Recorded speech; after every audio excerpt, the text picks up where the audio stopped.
ತಾಲೂಕು ಮುಂದಿನ ದಿನಗಳಲ್ಲಿ ಬೆಂಗಳೂರಿನಿಂದ ಏನು ಕೂಗಾಡುತ್ತೆ ದೂರದಲ್ಲಿದೆ, ಬಹಳಷ್ಟು ಅಭಿವೃದ್ಧಿಗೆ ಅನುದಾನಗಳು ಬರ್ತದೆ ವಿಶೇಷವಾಗಿ, ಮತ್ತು ವಿಶೇಷವಾದಂತಹ ಸವಲತ್ತುಗಳು ಈ ಒಂದು ಆದೇಶದಿಂದ ದೊರೆಯಲಿದೆ. ಮುಂದಿನ ದಿನಗಳಲ್ಲಿ ಹೆಚ್ಚಿನ ಒಂದು ಅನುದಾನ ಕೊಟ್ಟರೆ ಮತ್ತು ಮಾಲೂರು ತಾಲೂಕು ಸರ್ವಾಂಗೀಣವಾಗಿ ಅಭಿವೃದ್ಧಿಯನ್ನು ಹೊಂದೋದಕ್ಕೆ, ನಗರವಾಗಿ ಪರಿವರ್ತನೆ ಆಗೋದಕ್ಕೆ ಸಾಧ್ಯವಾಗ್ತದೆ. ಈ ಒಂದು ಪುರಸಭೆಯನ್ನು ನಗರವನ್ನಾಗಿ ಮಾಡಿದಂತಹ ಶ್ರೇಯಸ್ಸು ಅಭಿವೃದ್ಧಿ ಅಧಿಕಾರ KY ನಂಜೇಗೌಡರಿಗೆ ಸಲ್ಲುತ್ತದೆ ಅಂತ ಈ ಮುಖ್ಯನ ಹೇಳ್ತಾ ಇದ್ದೀನಿ. ಮತ್ತೆ ಇನ್ನೊಂದು ವಿಚಾರ ನೀವು ಪ್ರಸ್ತಾಪ ಮಾಡ್ತಾ ಇದ್ರೆ, ನಮ್ಮೆಲ್ಲ ಮುಖಂಡರುಗಳು ನಮ್ಮ ಶಾಸಕರ ಅಭಿವೃದ್ಧಿಯನ್ನು ಪ್ರಶ್ನೆ ಮಾಡ್ತಾ ಇದ್ದಾರೆ. ಇವತ್ತು ಶಾಸಕರ ಶಕ್ತಿ ತಾಕತ್ತನ್ನು ಇವತ್ತು ಬೆಂಗಳೂರು ಮಾಲೂರಿಗೆ ಸಂಬಂಧ ಇದ್ದಿರತಕ್ಕಂಥ ವ್ಯಕ್ತಿಗಳು ಇವತ್ತು ಪ್ರಶ್ನೆ ಮಾಡ್ತಾ ಇದ್ದಾರೆ. ಅವರಿಗೆ ನಾನು ಹೇಳೋದಕ್ಕೆ ಇಷ್ಟಪಡ್ತಾ ಇದ್ದೀನಿ, ಅವರು ಏನು ಲೋಕಸಭಾ ಚುನಾವಣೆಯಲ್ಲಿ ಇವತ್ತು ಎಲ್ಲ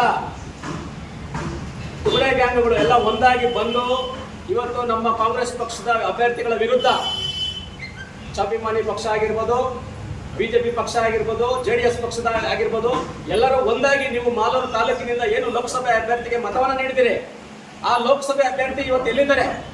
ನಿಮ್ಮ ಎಲ್ಲವರ ಮತಗಳಿಂದ ಅವರು ಚುನಾವಣೆ ಗೆದ್ದಂತಹ ಲೋಕಸಭಾ ಸಂಸತ್ ಸದಸ್ಯ ಇವತ್ತು ಎಲ್ಲಿದ್ದಾರೆ?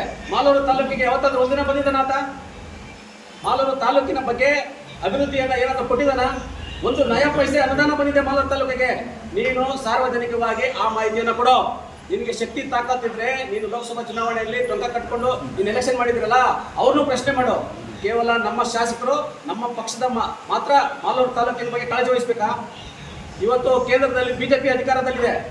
BJP ಸರ್ಕಾರ ಮಾಲೂರು ತಾಲೂಕಿಗೆ ಎಷ್ಟು ಅನುದಾನವನ್ನು ಕೊಟ್ಟಿದ್ದಾರೆ? ನೀವು ಇದಕ್ಕೆ ಬಹಿರಂಗವಾಗಿ ಚರ್ಚೆಗೆ ಬನ್ನಿ. ಸನ್ಮಾನ್ಯ ಶಾಸಕರಾದ ನಂಜೇಗೌಡರು ಎಷ್ಟು ಅನುದಾನವನ್ನು ಕರ್ನಾಟಕ ರಾಜ್ಯ ಸರ್ಕಾರದಿಂದ ಎಷ್ಟು ಅನುದಾನವನ್ನು ತಂದಿದ್ದಾರೆ ಅಂತ ನಾನು ಲೆಕ್ಕ ಕೊಡ್ತೀನಿ. ಕೇವಲ ಶಾಸಕರನ್ನ ಪ್ರಶ್ನೆ ಮಾಡೋದನ್ನ ಬಿಟ್ಟು, ನಿಮ್ಮ ಈ ಒಂದು ಡೋಂಗಿ ಹೋರಾಟ, ಕಪಟ ನಾಟಕಗಳನ್ನು ಬಿಟ್ಟು ಹೋರಾಟವನ್ನು ಮಾಡೋದಕ್ಕೆ ರಾಜಕೀಯವಾಗಿ ಪ್ರಜಾಪ್ರಭುತ್ವದಲ್ಲಿ ಸಂವಿಧಾನದಲ್ಲಿ ಎಲ್ಲರಿಗೂ ಹಕ್ಕಿದೆ. ಅದನ್ನು ಯಾರೋ ತಪ್ಪು ಅಂತ ಕೂಡ ನಾವು ಹೇಳ್ತಾ ಇಲ್ಲ.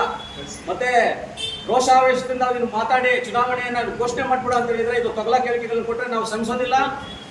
ಈ ಒಂದು ನೀವು ಏನು ಜೂಜಾಟ ಅಲ್ಲ, ಇದು MLA ಪದವಿ ಅಂತಕ್ಕಂಥದ್ದು ಜೂಜಾಟ ಅಲ್ಲ, IPL ಬೆಟ್ಟಿಂಗ್ ಅಲ್ಲ. ಇದು 5 ವರ್ಷ ತಾಲೂಕನ್ನು ಮುನ್ನಡೆಸ್ಕೊಂಡು ಹೋಗೋದಕ್ಕೆ, ಆಡಳಿತವನ್ನು ಚುಕ್ಕಾಣಿಯನ್ನು ಇಟ್ಕೊಳ್ಳೋದಕ್ಕೆ ಸಾಂವಿಧಾನಿಕವಾಗಿ ಚುನಾವಣೆಯಲ್ಲಿ ಸ್ಪರ್ಧೆ ಮಾಡಿ ಮಾಲೂರು ತಾಲೂಕಿನಾದ್ಯಂತ ಮತದಾರರು ಮತವನ್ನ ನೀಡಿ ಶಾಸಕ ಸ್ಥಾನವನ್ನು ಕೊಟ್ಟಿರ್ತಕ್ಕಂಥದ್ದು.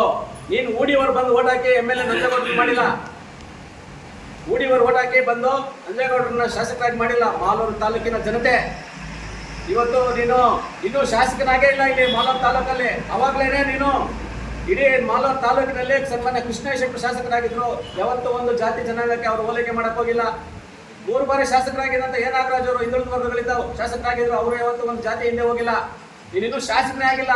ನಮ್ಮ ಗಡಿಭಾಗ ಕಟ್ಟಿಗೆನಲ್ಲಿಗೆ ಎಂಟ್ರ್ ಆಗಿಲ್ಲ. ನೀನು ಒಂದು ಜಾತಿ ಸಮುದಾಯನ ಓಲೈಕೆ ಮಾಡಕ್ ಹೋಗಿ ಜಾತಿ ರಾಜಕಾರಣ ವಿಷ ಬಿಸ್ತಾ ಇದೆಯಾ ನೀನು? ಇದು ತಪ್ಪು.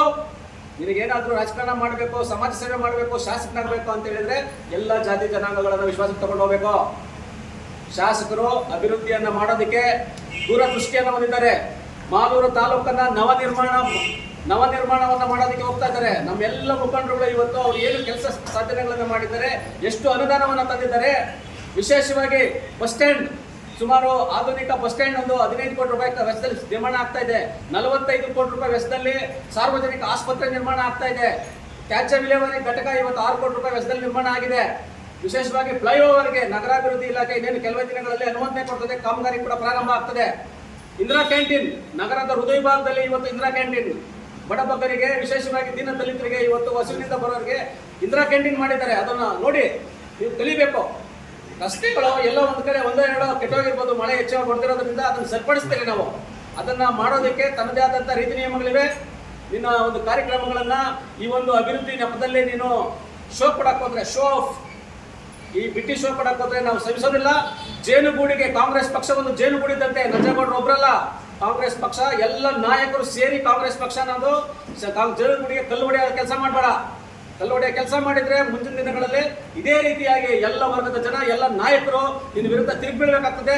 ನೀನು ಎಲ್ಲೇ ಹೋರಾಟ ಮಾಡಕ್ ಹೋದ್ರು, ಏನೇ ಒಂದು ಕೆಲಸ ಕಾರ್ಯಕ್ರಮಗಳು ಮಾಡಕ್ ಹೋದ್ರು ನಿನಗೂ ಅಡ್ಡಿಪಡಿಸ್ಬೇಕಾಗ್ತದೆ. ಇವತ್ತು ಅಭಿವೃದ್ಧಿ ಮಾಡೋದಕ್ಕೆ ಸಾಕಷ್ಟು ಇಲಾಖೆಗಳಿದೆ. ರಸ್ತೆಗಳು ಮಾಡೋದಕ್ಕೆ ಆ ಇಲಾಖೆ ಇದೆ, ಬೇರೆ ಬೇರೆ ಇಲಾಖೆಗಳಿದ್ದಾವೆ. ನಿಮ್ಗೇನಾದ್ರೂ ತೊಂದರೆ ಆಗಿದ್ರೆ ನಾನು ಹೇಳ್ದಂಗೆ ನೀವು ಅರ್ಜಿಯನ್ನು ಕೊಡಿ, ಮನವಿನ ಕೊಡಿ. ಅವ್ರು ಏನಾದರೂ ಸರಿಪಡಿಸಿಲ್ಲ ಅದಕ್ಕೊಂದು ಸಮಯಾವಕಾಶ ಕೊಡಿ. ಅದು ಬಿಟ್ಟು ಈ ರೀತಿಯಾದಂತಹ ಒಂದು ಉದ್ರೇಕವಾಗಿ ನೀವು ಏನೋ ದೇವ್ರ ಮೈ ಮೇಲೆ ಬಂದ್ಬಿಟ್ಟಂಗೆ ಕೆಲವೊಂದು ವಿಡಿಯೋಗಳು ಮಾಡೋದು ಭಾವಾವೇಶದಿಂದ ಫೇಸ್ಬುಕ್ ವಿಡಿಯೋ ಲೈಕ್ ಮಾಡಿದ್ರೆ ಇಲ್ಲಿ ಯಾರು ಬೇರ್ಗಾಗೋರಿಲ್ಲ. ಮಾಲೂರು ತಾಲೂಕಿನ ಜನತೆ ಅತ್ಯಂತ ಪ್ರಬುದ್ಧರು, ಅತ್ಯಂತ ಮುಂದುವರೆದ ತಾಲೂಕುಗಳಲ್ಲಿ ಮಾಲೂರು ತಾಲೂಕು ಒಂದು. ವಿಶೇಷವಾಗಿ ಯಾವತ್ತು ದೊಡ್ಡ ಸಮುದಾಯದಲ್ಲಿ ಹುಟ್ಟಿದ್ರು ಕೂಡ ನಂಜೇಗೌಡರು ಜಾತಿ ಹೆಸರು ಇಲ್ಲಿ ಒಟ್ಕೊಳ್ಳಲ್ಲ ಅವರು. ಇದನ್ನ ನೀವು ಬಿಡಬೇಕಾಗ್ತದೆ. ಅದರಿಂದ ನಾನು ದಯಮಾಡಿ ಒಂದು ವಿಚಾರವನ್ನು ಹೇಳೋದಕ್ಕೆ ಇಷ್ಟಪಡ್ತಾ ಇದ್ದೀನಿ. ಮುಂದಿನ ದಿನಗಳಲ್ಲಾದರೂ ಕೂಡ ಪ್ರಚೋದನೆಯನ್ನು ಮಾಡೋದು ಮತ್ತೆ ವಿಶೇಷವಾಗಿ ಈ ಒಂದು ಸಾರ್ವಜನಿಕ ಕೆಲಸ ಕಾರ್ಯಗಳಿಗೆ ವಾಹನಗಳಿಗೆ ಅಡ್ಡಿ ಮಾಡೋ ರೀತಿ ಒಂದು ಟಿಪ್ಪರ್ ಲೋಡ್ ಗಾಡಿ ಜಲ್ಲಿಗಳು ತಗೊಂಡ್ಬಂದು ರಸ್ತೆ ಮಾಡುವಂತಹ ನಾಟಕಗಳಾಡೋದನ್ನ ಬಿಡಬೇಕು. ಇಲ್ಲೇ ಹೋದ್ರೆ ನಮ್ಮ ಕಾಂಗ್ರೆಸ್ ಪಕ್ಷ ಸಂಘಟಿತವಾಗಿ ಹೋರಾಟ ಮಾಡಿ ನಿಮ್ಮ ವಿರುದ್ಧ ಯಾವ ರೀತಿ ನಾವು ಜನ ಜಾಗೃತಿಯನ್ನು ಮೂಡಿಸಬೇಕು ಅನ್ನೋದನ್ನ ನಾವು ತಿಳ್ಕೊಳ್ತೀವಿ ಅಂತ ಈ ಮುಖೇನ ಪತ್ರಿಕಾ ಮಾಧ್ಯಮದಲ್ಲಿ